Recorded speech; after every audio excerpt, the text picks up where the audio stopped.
Being recorded. So I had an interesting week this week. Sunday afternoon, I was in Marietta, and we were doing the annual Holocaust March of Remembrance.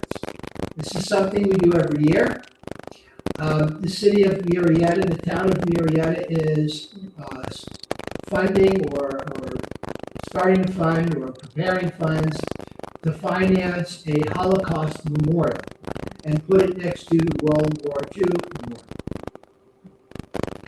Every year we do a little walk, and then we have speakers. We were gracious enough, fortunate enough, blessed enough to have 3 Holocaust survivors speak.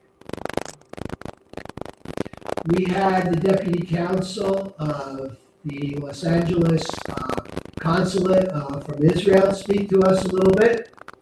I was honored to do a little bit. I was honored to give the invocation and do the Mortgage Cottage.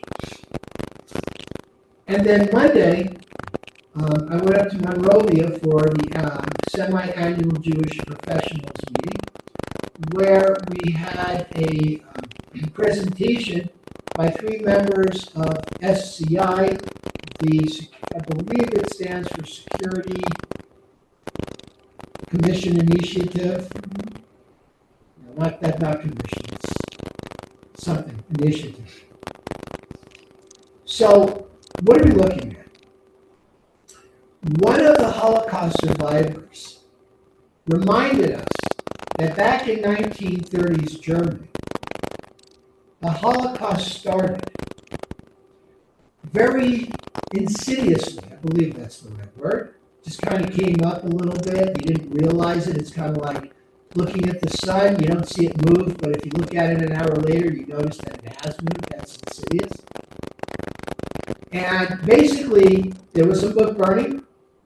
Jews were starting to be prevented from being part of the arts. And then, of course, it went to shops and Kristallnacht, which is German for breaking open glass, as German people went and broke the windows of the storefronts of the Jews. And that was the beginning of the end of 6 million people. Flash forward 100 years. What do we have going on in Hollywood today? We have people there that refuse to allow Israeli filmmakers to be part of the festivities. Eurovision, which is a big annual European song contest, there are countries that don't want Israel to participate. Also, you have sports teams, sports organizations like FIFA, the soccer thing, that don't want Israel teams to compete. This is what's going on. Now, last week we mentioned that 40 out of 47 Democratic senators voted against the resolution, giving Israel a very intense weapon of war, bulldozers, of all things. They feel that Israel should be paying their own money. And this is just more of the same. The SCI, Security, gosh, I wish I could remember what the C stood for, initiative, was saying how they are doing things to track people that threaten us.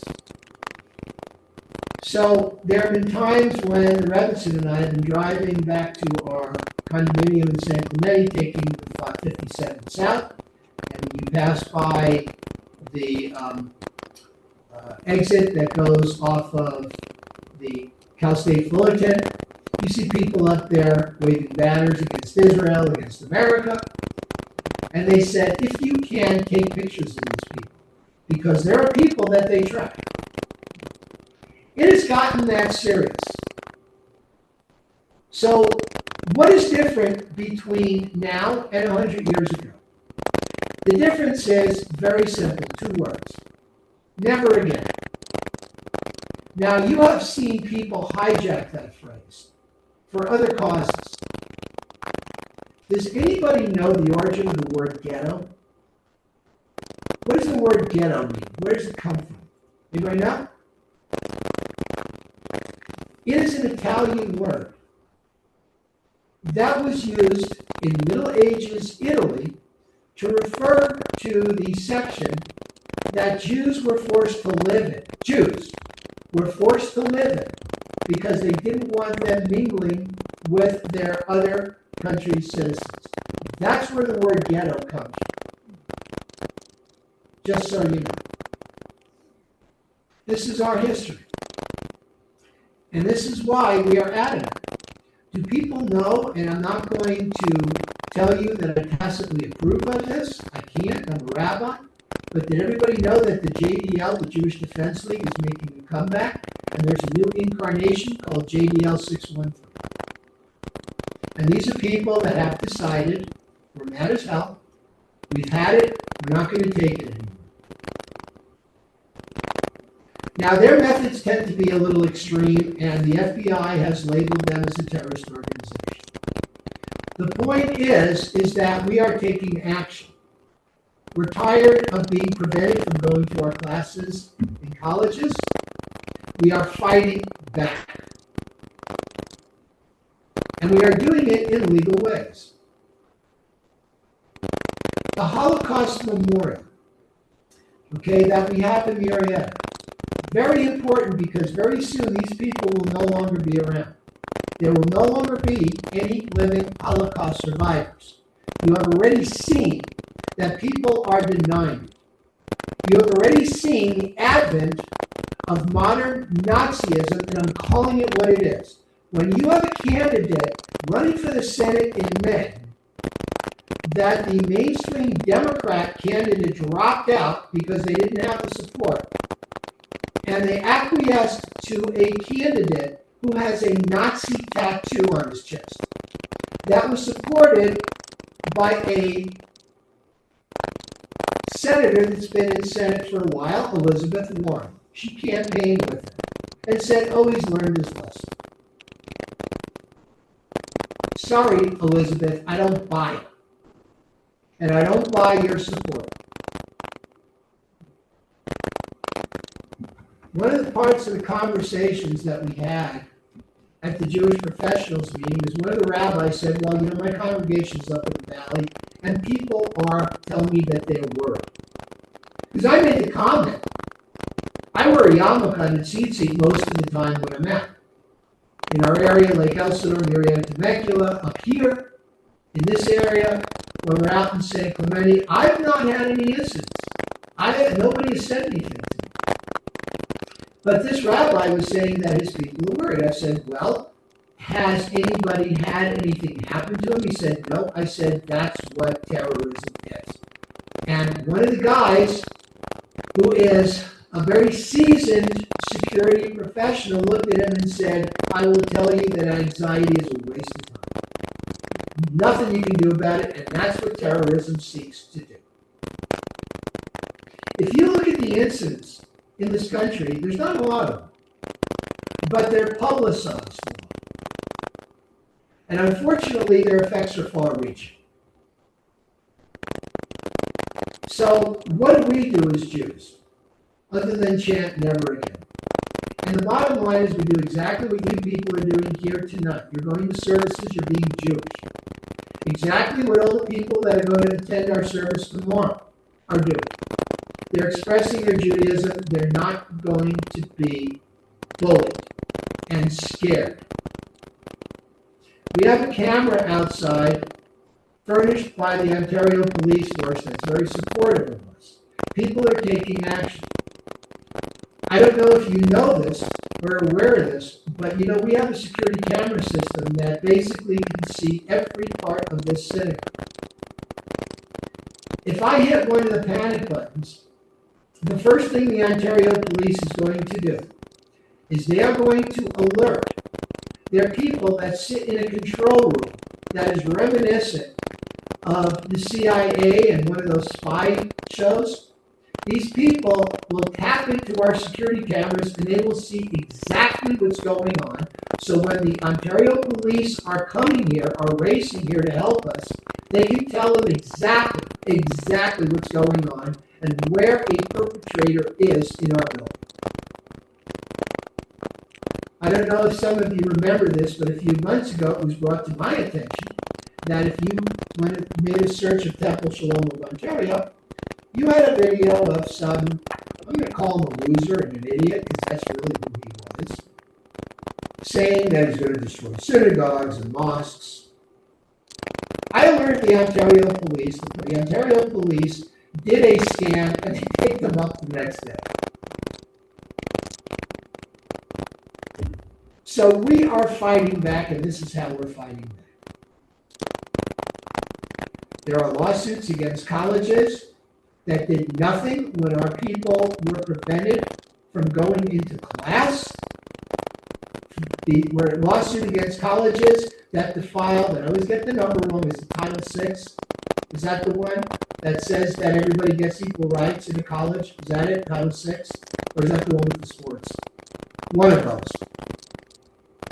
And if you notice, DEI never included Jews. Oh well. Well, we'll see about that. So we are taking action. And I would encourage all of you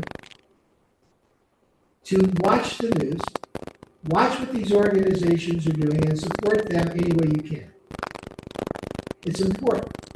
It's important that we stand up for who we are and who we were. When I gave the invocation at the Holocaust Memorial, I started out by saying, some of you may remember that line from the movie. It was a great line. Our ancestors wrestled angels, we slew giants, and we outlasted empires. There are no weak Jews out there. We have been around for years, and that's why people hate us. Because we have succeeded where they didn't. We have pressed on, and we have the resolve to continue and prosper and thrive anywhere we can, and that's what we're going to do. We will be around for the coming of the third temple. We will be around for the Messianic age, which Kabbalah tells us is going to be in the Hebrew year 6000, which is, 122 years from now? We'll be around. And we won't see it. Maybe in another life we will, in the world to come, whatever that is. But just remember that. Just think of that. I understand that people are anxious. I understand people are worried. You have a right to be. But also understand that organizations like us, SCI, CSN, Security Commission Network, whatever that is, I forget the C word, the Anti-Defamation League of B'nai B'rith, the Jewish Federation, we are all taking steps and we are all standing up for ourselves.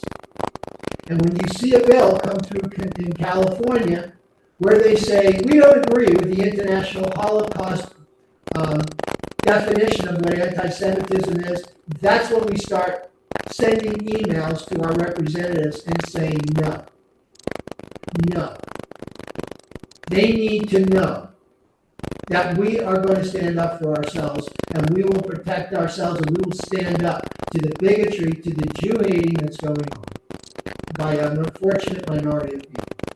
So just understand, I hope this allays and appeases some of your anxiety. That there are organizations out there taking steps, that we are standing up for ourselves, and we will continue as a people.